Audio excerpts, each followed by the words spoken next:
Welcome to the Be Kind podcast with your host, Joe Kirkner, presented by the Animal Advocates of South Central Pennsylvania.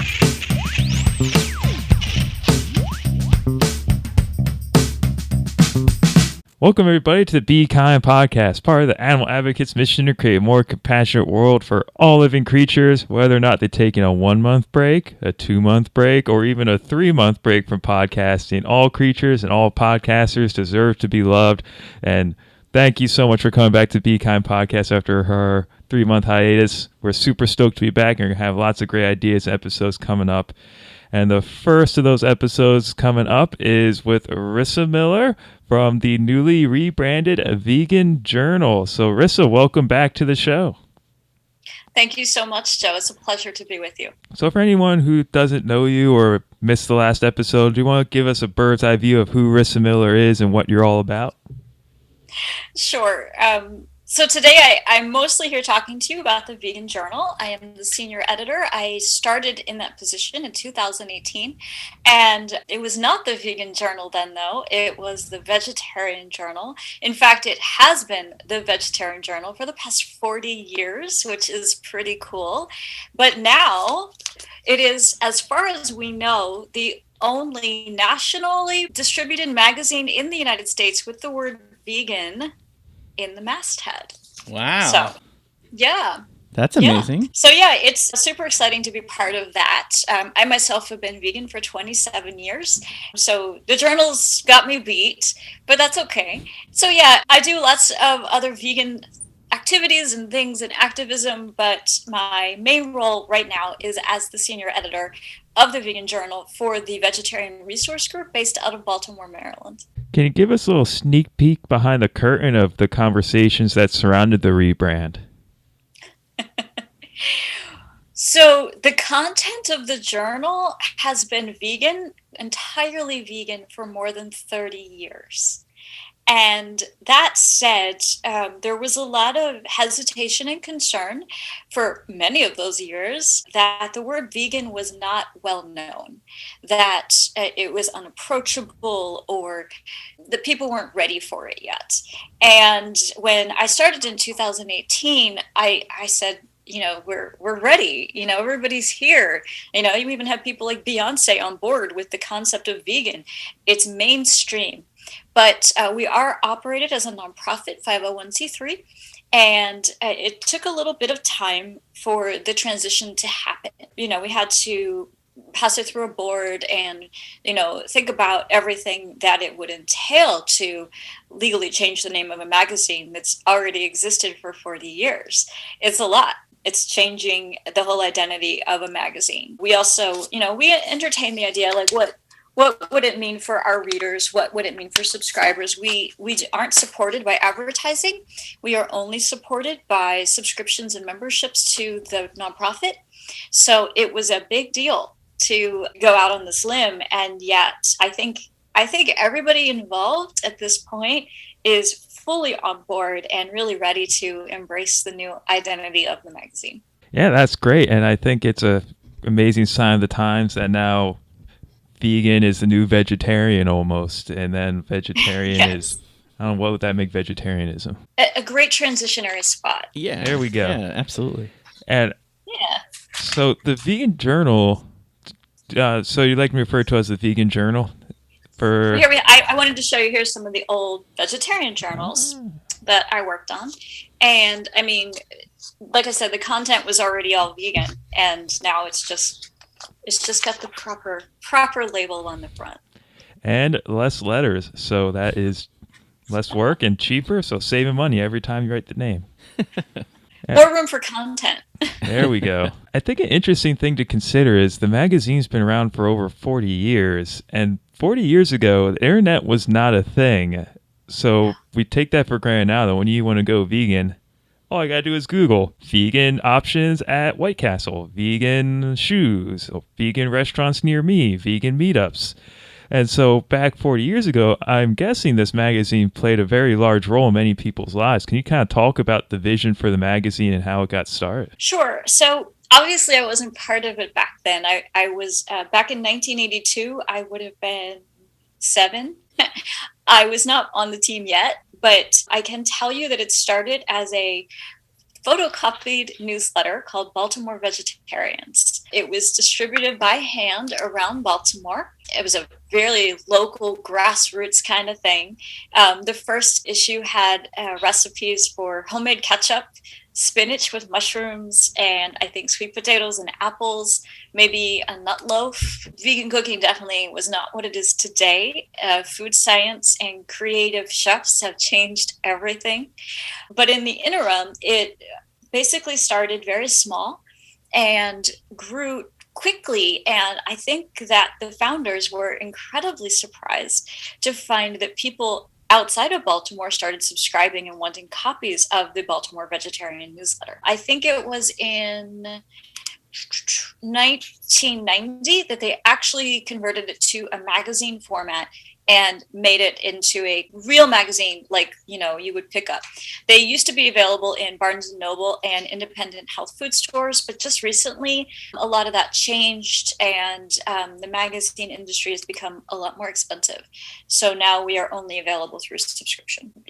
Basically, if you have a vision for something and you start, you just have to keep going, really. And what kind of articles? You already mentioned that there's a lot of food and recipe articles in there, but there's so much more to veganism than just food. What kind of other pieces do you have in the publication? So the whole backbone of the Vegetarian Resource Group and the Vegan Journal is solid science. And every single issue we have, I want to open and show the camera, several pieces that are entirely about science. So here's one about anemia in runners, and it's written by Dr. Reed Mangels. She's an RD and a PhD, and she's one of the regular contributors to the magazine. She's, understatement, she's extremely knowledgeable.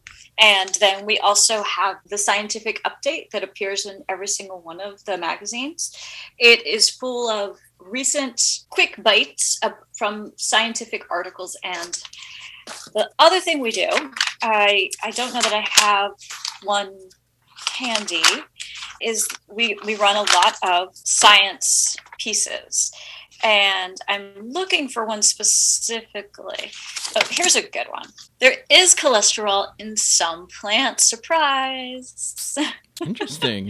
You might have guessed that corn is one of them from the picture. But there are minuscule amounts of cholesterol in some plants, including corn. And we did some really great pieces in the past year, including about how CAFOs and confined feeding operations can contribute to pandemic situations, as well as wet markets contributing to the pandemic that happened. And we also regularly run these huge surveys. And the surveys are really useful to restaurants, dietitians, hospitals, as far as figuring out how much vegetarian and vegan food is in demand. And, spoiler alert, it's definitely on the rise. And we break it down by region of the country, by age group, by other demographics as well. And we run these surveys regularly, so it becomes a great indicator of how things are going for veganism and vegetarianism in the United States. We do other articles too. We regularly do product reviews and all different kinds of vegan products. Lots of food. There's things in here. This particular issue even has candles and dog food, beauty products, all kinds of other stuff. We also always run things about our scholarship and essay winners. That's what I wanted to talk about. It's a really cool thing that the Vegetarian Resource Group does every year. They give away a lot of money to students. Could you tell us a little bit about these young people and working with these scholarship recipients? Because it sounds super cliche, but the youth and the next generation is the future. And in order to have a vegan future, we need to make sure that the people who are part of that future are vegan. So I imagine you have a lot of inspirational stories and tear jerkers and just things that really give you faith for the vegan movement and the world in general. Well, they've been running the essay contest for a lot of years, and the main essay contest has 3 prizes every year. One is a $10,000 scholarship, and then there are 2 $5,000 scholarships. Each one of those is enough to change your life, basically. I have to say, it's amazing how many entries come in. and the amount of effort that go into them and the phenomenal things and creative ways that young people are going about their activism in their communities, in their high school, in their cities even, and just the kind of boots on the ground approach that a lot of these kids take to, finding their way, finding their identity as vegans in their communities is incredible. We also have a middle grade essay contest that we sponsor. This is one of the winners of that. And they have a video scholarship as well. Students can submit videos they've made about their vegan activism or why they went vegan. And some of them have been really fascinating. They aren't all the entry points that you normally expect. I think one of our recent winners was a fashion student who said that fast fashion is what inspired her veganism when she saw how wasteful and destructive the fashion industry was for animals. So it is really incredible, the perspectives that kids come at it from. A lot of them are concerned about the environment. After all of us are gone, they have to live on this planet. So they're concerned about the resources that will still be available for them to live. It's good to know that the generation coming along behind all of us is aware of these concerns and is doing something about them. Yeah, that is really interesting. That fast fashion was usually the fashion clothing aspect comes way after someone comes vegan, where they start going, oh, stop eating animals and all that. And then they start thinking, well, wait a minute, my shoes and belt and all that. But that's so fascinating. It is. And it just sort of shows you that there are people with different levels of awareness, and that we have every reason to have faith that they're going to make it better. So going back to the history of the magazine, is there a way to actually look at the old issues? A lot of them are archived online. I don't know that they're archived online going all the way back to 1982, but many of them are archived online, and it's kind of fun to see the way that the design has changed, the fonts have changed, cooking styles have changed. It's just historically the way the vegan movement has progressed. That's awesome. And do you do any work with your professional career as a publicist or writer, or some of your freelance work with non-vegan institutions or organizations? And if so, how does that differ from what you do with the vegan journal? I don't, actually. Now, as a photographer over the years, as a commercial photographer, I would definitely say I've had non-vegan clients.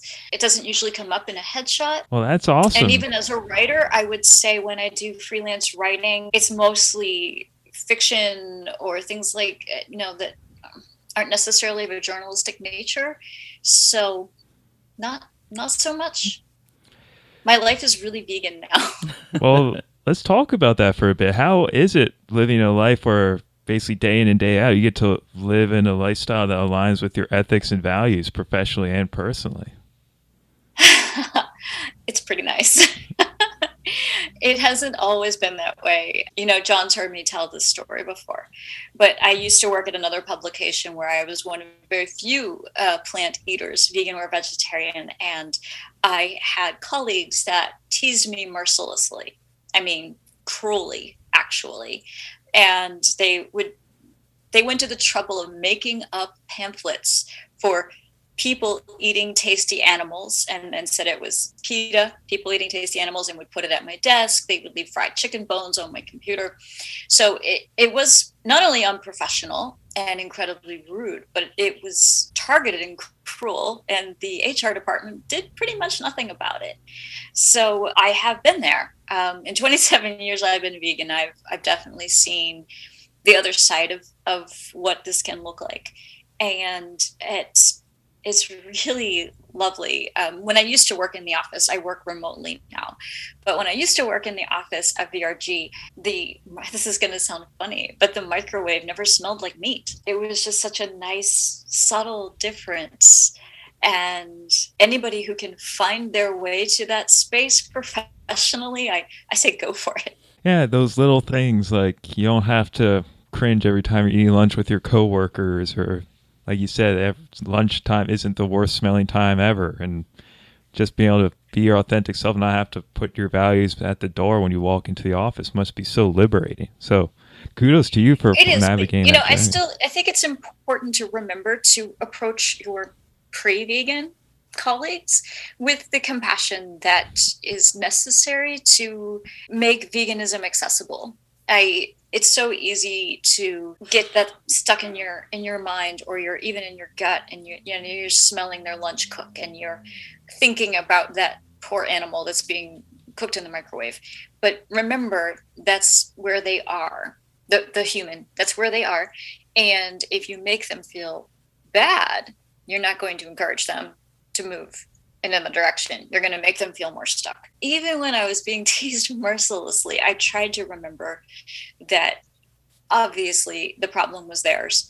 And, I wasn't, by reacting, I wouldn't have made things better for myself or them. So I just kind of kept doing what I do. And sooner or later, I don't know if they got bored or other people told them to stop, but it just sort of stopped. Just approach your pre-vegan colleagues and friends with the compassion that will help spread a positive message about veganism, and it will be better for all of us. And I imagine in those kind of situations, there's lots of resources you could share with people, one of which might be the Vegan Journal. But that leads me to my next question is, who exactly is the Vegan Journal written for? Is it non-vegans looking to go vegan, vegetarians looking to go vegan, already vegan kind of people? We try to make it accessible for anybody who likes food. That's kind of how we approach all of our recipe pieces and all of our writing. We want it to be that anybody could pick up this publication and find something that would be useful to them. We think about, obviously this headline is for, families with kids, but you don't have to have kids to enjoy donuts. I mean, right? It's basically for anybody who likes food. And one of my jobs is I get to test all the recipes that go through here. So I know what everything tastes like. And I can tell you for sure that, these nachos were fantastic. And you don't have to be vegan to love a giant plate of nachos. I mean, this picture is kind of more like a trough. That said, this is an article about Spanish language websites for people who are into fitness. We have book reviews for people who like to read. We review cookbooks, nonfiction books, vegan-themed poetry books, children's books. So basically, it's written for anybody who likes food. And whether you're vegan, vegetarian or not, there's something in there for you if you like eating. But speaking of food, so you do a YouTube channel that it has a mix of things, but it's mostly food. Do you want to talk about that a little bit? Sure. So last year, it was a new initiative for VRG to start putting some of our content on video. I think in the past couple of years before that, they had tried a few videos and nothing consistently. So I started posting a new to us YouTube channel, and we select recipes that are really accessible, like chili fries. There was a tikka masala bowl and blueberry French toast that you make overnight in the fridge. Just really delicious food that doesn't take a lot of equipment and is super easy to throw together for anyone. And again, you don't have to be vegan to love French toast. You don't have to be vegan to like chili fries for sure. And all of the recipes are out there. They're posted both on the YouTube channel and on the VRG's blog. The VRG's website, I think, is probably one of the largest ever. There's so many articles and recipes and resources available there that anybody who's interested in cooking something meatless in general is going to find options. And just out of curiosity, who is your videographer for these YouTube videos? It's John. Yeah. What? Who knew?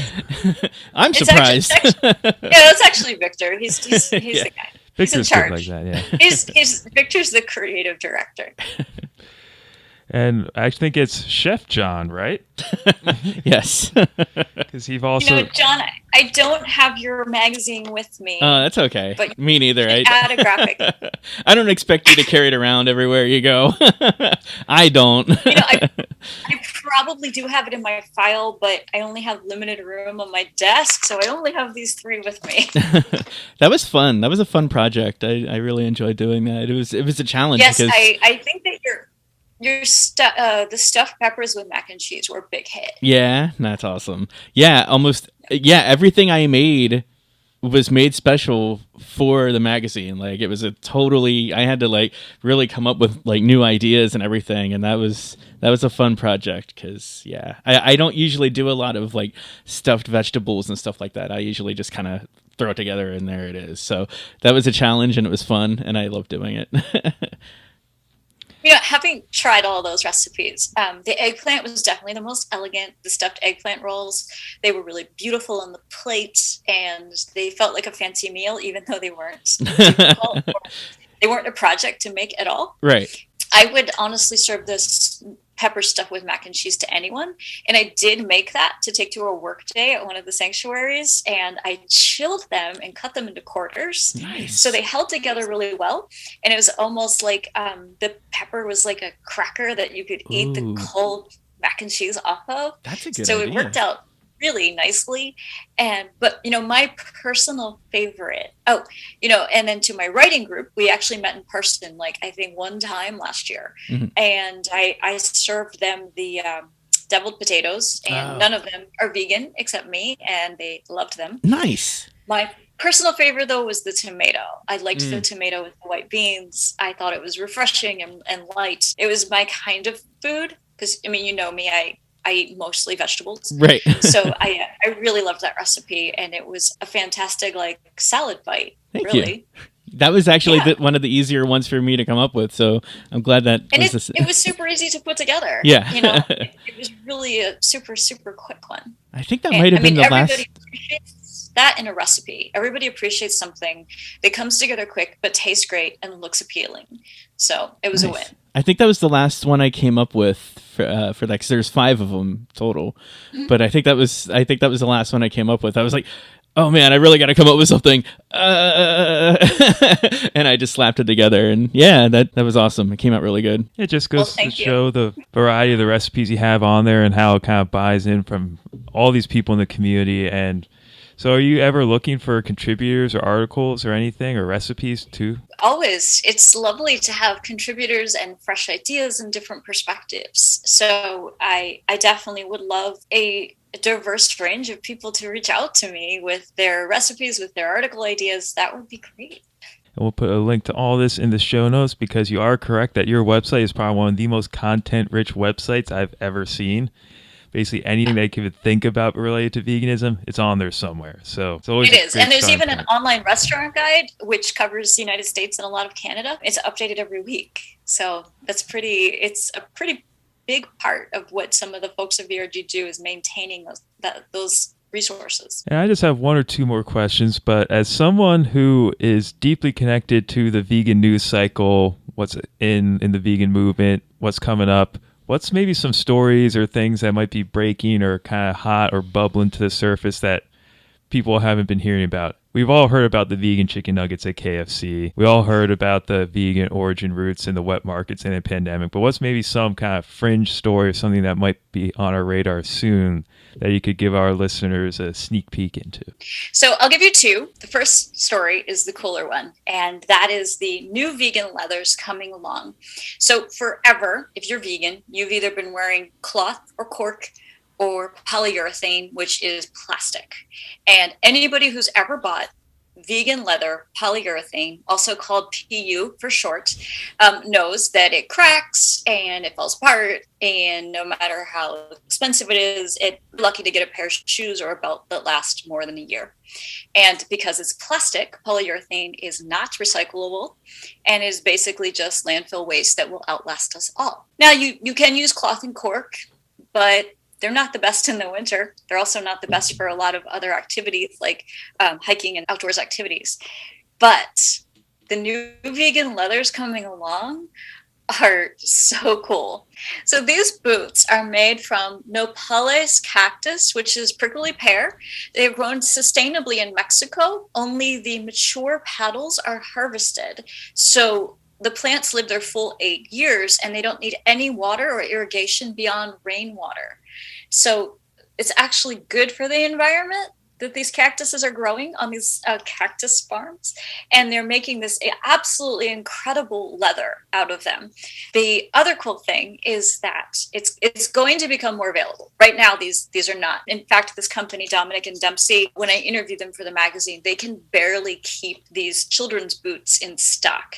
They made a woman's boot that sold out almost immediately. The boots came with this cute storybook that's got all kinds of fantastic vegan messages. Here's some cows saying, like, we don't need cows for our shoes anymore. I thought it was one of the most gorgeous put together things I've ever seen. And I haven't worn leather in a real long time, but if I could fit my feet in these, believe me, I would do it. I would totally do it. And I cannot wait to get my own pair of cactus leather boots.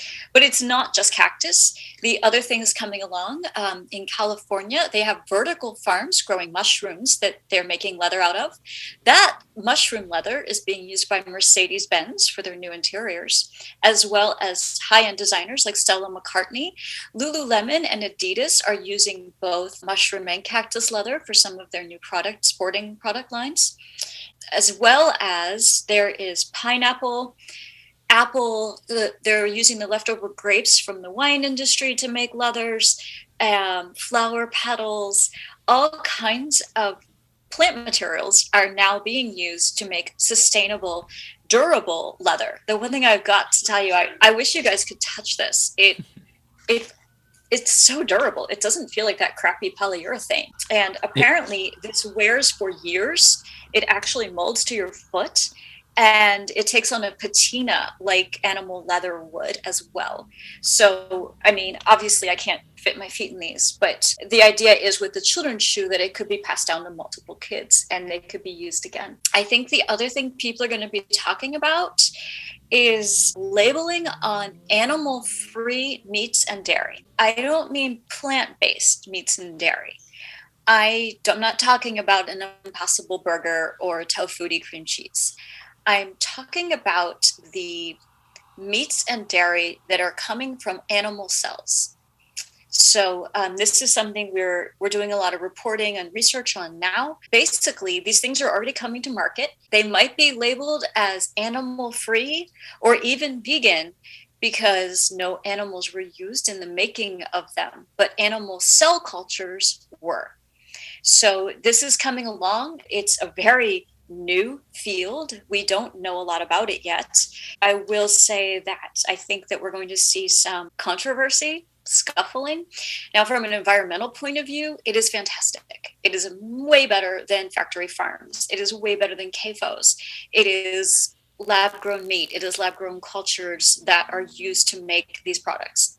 So in terms of feeding a world, it is way more environmentally efficient. However, it's not vegan. It is from a product that was cultivated using animal cells. So from an ethical point of view, you still are eating an animal product. Now, from a health point of view, they're going to digest and react in your body just like animal products would. From what we know so far, because they're still kind of new. A lot of research is yet to be done. This, like I said, it's so fresh that the data is just not out there yet. I think those are the two things then in the vegan world that, in my opinion, are going to be big. They're going to take over a lot. Also, I hear that a vegan chef beat Bobby Flay. I just want to put out there that I'm all for that. Whoa. I'm resisting the urge to ask any questions that'll just open up a bag of gummy worms and take us down a rabbit hole on some of those. But one quick question that I swear I don't want to talk about. Well, I do want to talk about it for days, but I'm not going to because no one wants to listen to me talk about it for days. Are the cells that are taken from animals to make these cultured animal products, do that harm the animals? Or is it just a cotton swab on the nostril of a goat? It was my understanding is that almost all of the ones being currently produced are taken from scrapings. Some of them were taken in the 90s and have been used that long. They have been recycling the same cells that many years. That's not across the board because, I mean, obviously they've taken some fresh ones. They've taken some from sea life. One animal's cells can be taken to produce food for millions of people from these lab-grown meats and dairy products. So, like I said, environmentally, it's way better. Health-wise, we don't know yet. They're digesting and showing up nutritionally just like animal products would. And then that whole gray area with the ethics. And I'm sure that's where you have all the questions. I mean, for me personally, I could see applications where, to feed an animal like Victor, this could be great. You have an obligate carnivore like a cat or a ferret.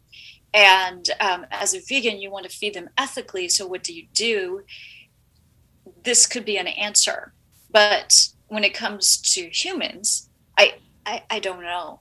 And like I said, we also don't have the data yet to know how it will affect long-term health. We don't know. I don't know where I stand yet, and I don't need to know where I stand yet because it doesn't sound like it's too publicly accessible yet. Yeah. But then that begs the question, if it does become publicly accessible, to make it more publicly accessible, people who can get access to it have to endorse it to make sure it keeps growing and becomes more accessible. So in case it is the more ethically valid thing to do, then we might have to do it. Oh, gosh. Okay, I'm going to stop talking now before we dive down this rabbit hole. I haven't personally drawn an opinion yet. Now, my opinion of the plant-based leathers is yes. I say yes. So if you have any listeners who have kids, these shoes are amazing. Like I said, if I could wear them, I would put them on right now. But yeah, flipping back to the lab-grown meats and cheeses, I see both sides of the issue right now. Do I think it should be labeled vegan? No, I don't. I don't think it should bear that label. When I think vegan, I think plant food. Anything that is not from a plant is not vegan to me. But I mean, I'm just one person. My opinion is one of millions. I guess where I fall is, I think right now I'm not for it because it's not accessible enough where it can be an option for everybody, and it still has the glorification of animal products, animal flesh in it, where it has to be dead animal flesh or it's not as good. So we need to have this thing where that we all know that's not the case. So that's where I stand on it right now. So John, I'm kind of on the same page with that. I agree. And like you said, it's just you can't label it vegan because it is coming from an animal. So exactly. I mean, again, we'll later in the future we'll see where they're at with it, but we will. We'll see where the path leads. For both of these things, neither one of them is widely accessible. Neither one of them is affordable for most people right now. Sorry, Victor. But I think it will be interesting to see what the future brings, both with the new leathers and with the lab grown, the cell cultures. And when it does, and there is more info, I'm sure you can read all about it in the Vegan Journal. That's right. Well, we have been talking for quite some time, and I want to be respectful of your Sunday, Rissa. So do you have any final parting words or anything you'd like listeners at home to really make sure they take away from this conversation? Anybody listening, if they're interested in subscribing, we would be super grateful for the support. And like I said, we take no advertisements so that we have full editorial control of the magazine. So anybody who wants to subscribe to consider doing that. You not only keep me in a job, but you keep this really pretty publication going out to thousands of people. And you also get to support young people on their journey with, scholarships and essay contests. And that way they know that someone out there believes in them and is supporting their efforts for a vegan future. I guess that's really the takeaway.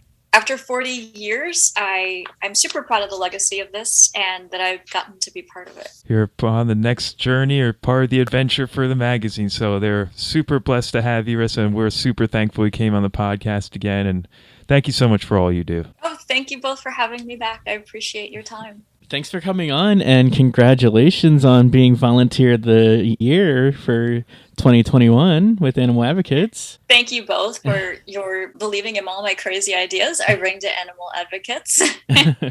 Yes, thank you, and echo and ditto to the congratulations. And we will put links to hopefully most of the things that we talked about today, unless we forget. And if we do forget, just email us. We'll email it to you, but Wait for No worries. link in the Once show you notes. have it all posted up, let me know, and VRG can share it as well. Excellent. Nice. And thank you for watching, Mom, and maybe Dad, and one of my brothers. My mom watches these. So, And Victor. Thanks, Mom. and we will be back possibly next week. At the next week after that, at the latest, we're back on again, baby. So Woo. have a fantastic rest of your weekend. We'll hopefully connect again soon. Bye. Bye. Thank you for listening to the Be Kind podcast, presented by the Animal Advocates of South Central Pennsylvania.